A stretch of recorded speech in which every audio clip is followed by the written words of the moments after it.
Yeah, hello and welcome to this video. It was a little bit weird how that software acted, but I think I'm online now. Okay, yeah, this video is a little bit out of the ordinary because I'm going to talk about, as you see here, upcoming projects. Yeah, this is about a preview of the next couple of months, maybe until early mid 2018, because I'm working on a couple of things that are in development, and it's an on and off process. I'm working on this and I'm switching to other things, and only over the course of the next couple of months it will be determined what will be released on what platform and in what order. But I want to tell you about a couple of things that I'm sure will be released. The next thing that I'm going to be releasing will be on Chessable, definitely, and it will be a wide repertoire based on 1e4. This is an important project for me because of my chess teaching activities. Many students do play 1e4, and I'm not by nature a 1e4 player myself. I have not played that all that often in tournament chess, maybe 10% of my games. It's hard to say. I've played a couple of e4 games when I was younger, and I nowadays do that on and off once in a while. So I want to, I develop currently an e4 based repertoire for white, and it's something that is, of course, then out and Chessable to buy, but it's also something that I do for myself to get some e4 knowledge that I can maybe pass on to my students. The idea of this repertoire, by the way, will be this will also probably be the title, to keep it simple. It won't be a super sophisticated, super complicated e4 based repertoire. I'm going to select lines that are relatively easy to learn and not all that complicated. This is, I think, a very sensible approach. First of all, it's rather difficult to get anything with the complicated lines anyhow. For example, I'm going to give you an example. So if you have this one e4 e5 double king pawn, here white has a huge choice. And of course you can go super mainline with bishop b5, the Ruy Lopez, the Spanish, but at the end you have this big question to answer. What are you doing against the Berlin? It's not a big thing in the club level though, but also in the main lines. What are you going to do if you play the absolute main line? This is a ton of theory, and I mean, black's moves are supernatural, so very likely you will get all the main lines. Or the other big issue, of course, is the Sicilian, when the most principled stuff is definitely the open. But this is a fantastically complicated body of theory. And my repertoire is aimed at players starting on the, let's say, 1600 level, which doesn't mean you cannot use it if you are a stronger player. I actually plan to use this e4 repertoire myself in some games. I want to suggest lines that are easier to learn and handle, and still contain a little bit of poison. If at some point you decide the choice is not sharp enough for you, you can still switch to something sharper and keep the recommended repertoire suggestion as a really sound, solid alternative that you can always fall back to. I can give you a quick overview what this e4 e5 repertoire will have. Here, for example, I'm going to go for the 4 knights game and going to go Scotch. So it will be a Scotch 4 knights. This system in recent years has gained quite some popularity due to Kramnik adapting it in a couple of games. This is a system that is very, very easy for white to learn. I think it's a matter of just really quick study to get the key ideas, and then you have a super reliable opening system that, and this is really what I'm thinking about with this kind of approach, that is very easy to play. Like here you have a super solid pawn structure. There is no weakness on the white side. You have an easy development. This is the attitude that I have towards that repertoire. It should present you with something that you can learn, but if you forget something, yeah, then it's not like you're sitting in some kind of mess where you've got, I don't know, 2 pawn sacrifice and you don't remember what's going on. This should not happen, at least not regularly. It's very tough to avoid complications altogether, and in fact you shouldn't do that. If the opponent, for example, plays something unsound and you have to punish it with sharp play, of course you have to do it. But what I won't do is actively seek the most complicated approach. This approach here with the 4 knights has an advantage, by the way, in regards to the Petrov, to the Russian defense, as you can simply play knight c3, so you don't need something extra against the Petrov. This is the main thing with e4, e5. All other e4, e5 lines are basically second rate anyway. The Philidors is quite decent, but you have simple recipes against that where you can hope to get a slight advantage.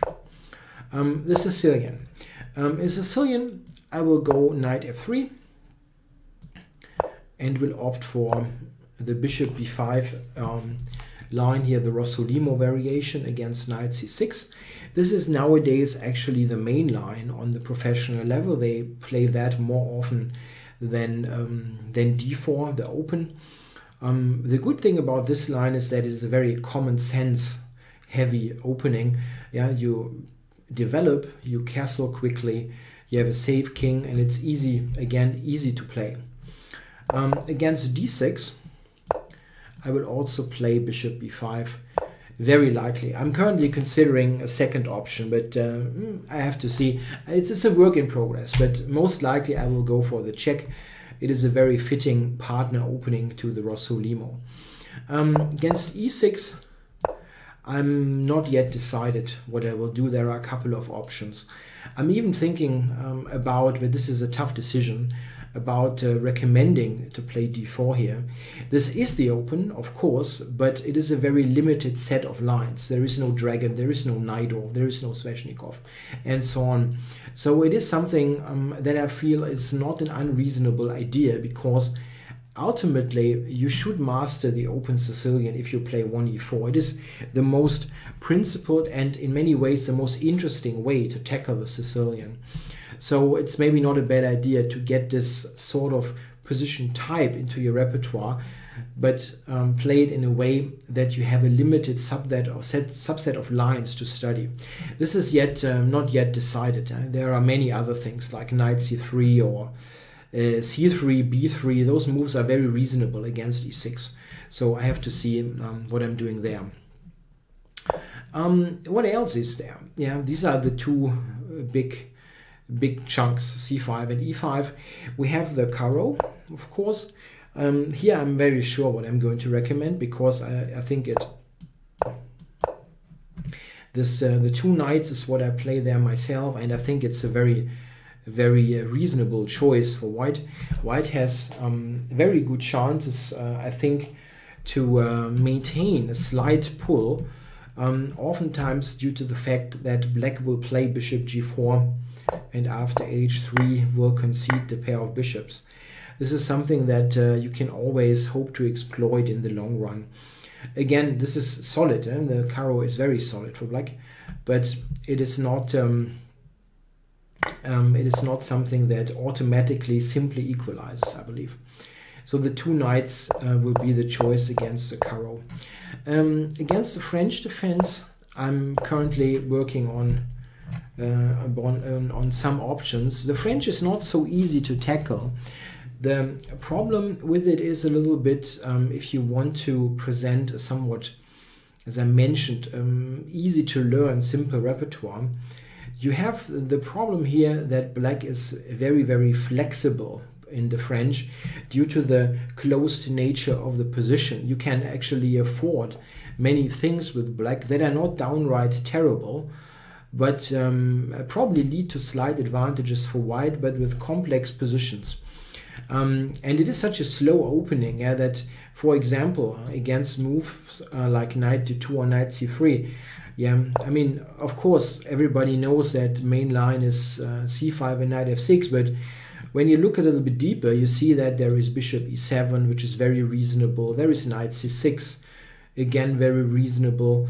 There is a6, which is the move that I played there quite a bit.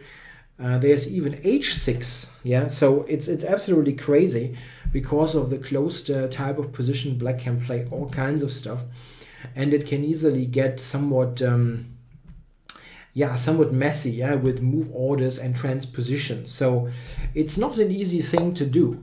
Knight c3 is a bit sharper, but here you are dealing with very, very specific positions that are quite tricky to understand. Yeah, for example, after bishop b4, white most likely will play e5, and it will be like this kind of thing. And it will be sharp and very complicated. We deal here with a situation that I sometimes call, this is a non-symmetrical case of knowledge of both sides. While black is playing the French maybe every single game after 1e4, so that will probably amount to 50% or more of his games, we will not play the French with white all that often. And it is a very tricky opening because of the closed position. So I'm currently undecided what to do against the French. I actually have some interesting ideas, and it's a little bit funny to give that option, but I actually have some interesting ideas in the exchange variation. I know that this sounds extremely stale, but I don't think it is that stale actually, because white with the right to move has some ideas available to actually transform this position into something that is actually quite interesting. So there are some options, and even the exchange is one of them. I'm not really sure. It is a little bit of a strange idea, but I was surprised that there are actually really some questions that you can ask black. Then what else is there? These are the 4 big openings, and I think the rest you don't have to worry about all that much, even though I can tell you what I'm going to recommend. Against d6, the Pirz. Okay, black has e5 and so on, but all this can be handled with, let's say, simple, reasonable moves. Against the Pirz, I will probably go for a bishop e3 based approach, and there are some interesting ideas related. I mean, it's very much move order sensitive here what black is doing, but there are many interesting ideas related to I'm just going to show you the general idea related to h3. This is keeping the knight away, and then go with f4 later. That combination is quite interesting. This way we don't have the knight on f3 already, and a quick bishop e3 discourages c5 approaches by black. If you play the regular f4 line, black is always able to play c5 very early on. That is not so easy to do with the bishop e3 line. There are also some ideas related to a quick e5. For example, in this kind of situation, it is not such a great idea to play b5 after e5. White is quite substantially better already. We prepare the e5 push. So this is a quite poisonous system, I think, against the Pirz. You can also play this setup like here against the modern defense. The main difference is that here black can go for a quick a6 b5 without the knight played out to f6. This is still quite okay for white. You can even play f4 here and put a bishop here. There are some options that make sense. So this is the main approach against the d6 g6 stuff that leaves the Alekhines, which is something I will talk about a little bit later in this video. This is something where I'm going to recommend a sideline approach for white to not play the absolute main line. The best line against the Alekhines is actually this. and actually quite clearly this is the best move on the best line. The problem with it is, however, and again this is something that I will talk about a little bit later in the video, is that black after knight f3 has a whole host of lines. He's got bishop g4 with some sub-variations that actually are different with e6 and c6.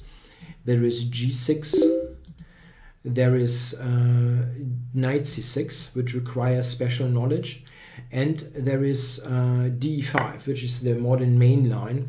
And after knight takes, there is c6, there is knight d7, there is g6.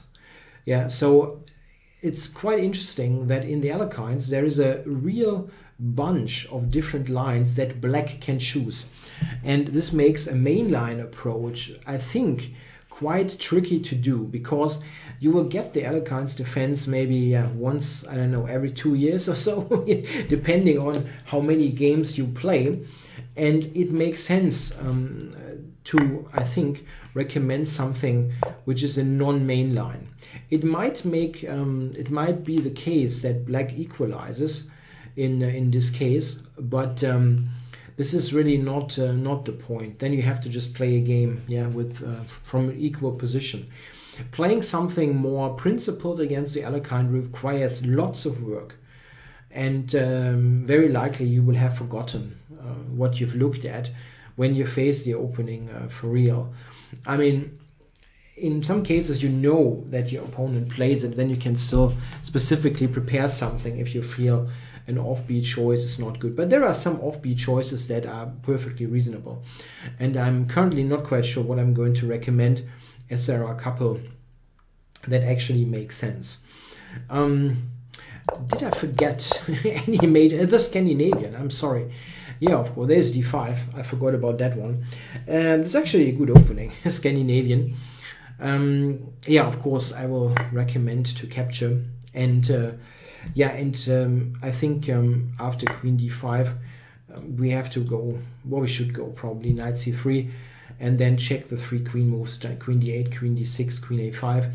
I think it is pretty clear that in the Scandinavian defense, black will probably not fully equalize, but it's not something substantial and very playable for black.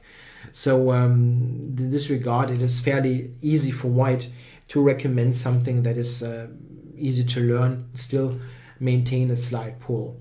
So yeah, I will probably just play knight c3 here in the repertoire and go from there. It's not yet something that I looked at. I'm currently working at this project. I invested most time in e5, 1e5 and 1c5, as these are the most principled replies. But it is a work in progress. The estimated release date for this project is in roughly 2 to 3 months. So that you get an idea, yeah, roughly 2 to 3 months. I will have a vacation coming up soon, in roughly 3 weeks, and probably during the vacation, I will, if I have some, yeah, if I'm up for it, I will work a little bit on that and maybe finish the whole thing.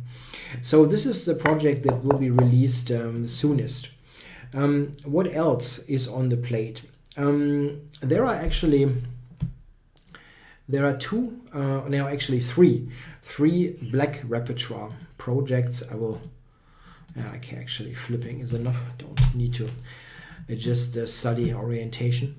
With black, I have 3 projects in the making, thinking about doing them or worked on them to some degree. It is not yet clear what will be released at what date, but I can tell you what it is. It is actually something with black against e4, and I actually have 3 different things that I'm working on. One is, in fact, oops, the Alekhines. Yeah, this is not a surprise. I've mentioned that I'm working on that. It's a completely, I think, neglected opening, which is not as bad as it is sometimes is yeah, called out to be. In fact, I don't quite think that people who think that it's a second rate have ever looked at it. I think that, of course, we have to be honest there. White is probably able to retain a small advantage, but it is not something dramatic at all. And it's exactly what I mentioned before. You will always be, if you play this opening and have studied this, you will have an information advantage over your opponent because he never gets it on the board. Like never. Yeah, I've witnessed this a lot. Yeah, with people that I know playing the Alekines, they get it on the board and their opponents are just blank. Most of the time, actually, and this is, I'm talking about more than 50% of the games, they get knight c3, and here black has more than one decent option to play for equality. So it is a quite interesting opening to look at, especially because it has this big surprise value. This is one project. The other project is again one of those keep it simple repertoires, focus on easy to learn. This is, by the way, not so much the case with the Alekine. I don't think the Alekine is an especially easy to learn opening, because there is the odd line that white can play that is sharp and you need to know it, especially the 4 pawns attack. This is an opening line that is in fact not that fantastic for white, but the path to equality is very narrow and you have to know it in detail. It's just it's very tough to just play it and think, okay, I'm going to find that over the board. It's really tough. Okay, what is the second thing that I'm looking at for black? It is, unsurprisingly, maybe 1e5. Yeah, I'm thinking about a keep it simple approach repertoire based on the double king pawn. e5 is arguably the absolute main line, especially at the top level. They all play double king pawn. And this is a project that, of course, I think will be in high demand, because people like good, sound solutions, and e5 is just a really, really sound decision. I have some ideas for this repertoire, but not yet something that I'm willing to share here, because they are not that settled. With the e4, e5 white repertoire, I know about 90%, 80-90% of the lines that I'm going to choose. With this, I am reasonably sure, but I'm not yet ready to tell, because I don't want to get at the end say, okay, you know, there are problems here and there, and then I'm doing something completely different. In any mainline opening, you have such a wide choice. It's not like you cannot play a single thing. Yeah, like let's say, if somebody says, you cannot play the Petrov because of this and that line. This is not true. You can play all kinds of things. In the Spanish for black, you can play probably one of 20 systems. So there's a really wide choice. So I'm not going to yet not yet able to say what I'm going to choose at the end.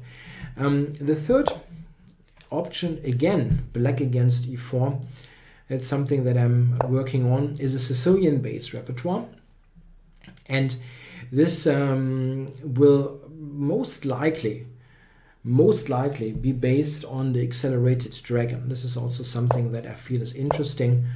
Yeah, this is the accelerated dragon. The good thing about this opening is that it is very versatile, as you can build an opening repertoire for black also against 1c4 around it. Yeah, if you know how to play against the Maroczy bind here in this line, it is fairly easy also to reply against c4 with c5 and g6, as the only real option for white to play for an advantage is to transpose into the Maroczy. It's the same position. In the Sicilian move order, of course, we have here the main alternative knight c3, but this I feel is something where black has a number of good options actually that they can choose from. So this would be a repertoire based on 1c5, thus leading to non-symmetrical positions from the get-go. 1e5, of course, is symmetrical for black, very solid, but it is again rather symmetrical and not as fighting from the get-go as a dragon style Sicilian. So this is another project. I have some work done on that, but it's not something that's going to be released soonish. The other project that definitely will happen, I mean, I don't know at what point, but it will definitely happen, is a D4 based repertoire for white, also on that keep it simple approach. So a full repertoire based on D4 that will try to choose lines that are based on natural, simple to understand moves, nothing overly fancy where you play something super complicated that you cannot really understand all that easily. I have some thoughts on that, of course, what I am going to do, but again, this is not something where I want to quote lines yet, because it is not it is too vague yet, but it will definitely happen. I think all this should be expected in the course of the next couple of months, yeah, maybe until like March, April next year. I don't know, I'm maybe too optimistic, but I want to get some things released also, and it's just what it is. I want to update some of my own knowledge, yeah, so that I can recommend better things to students, yeah, and get to learn new things, and releasing such a repertoire is something that helps in multiple ways. Yeah, so I hope you got some good ideas what I'm working on and what I'm going to release in the near future or in the not so near future.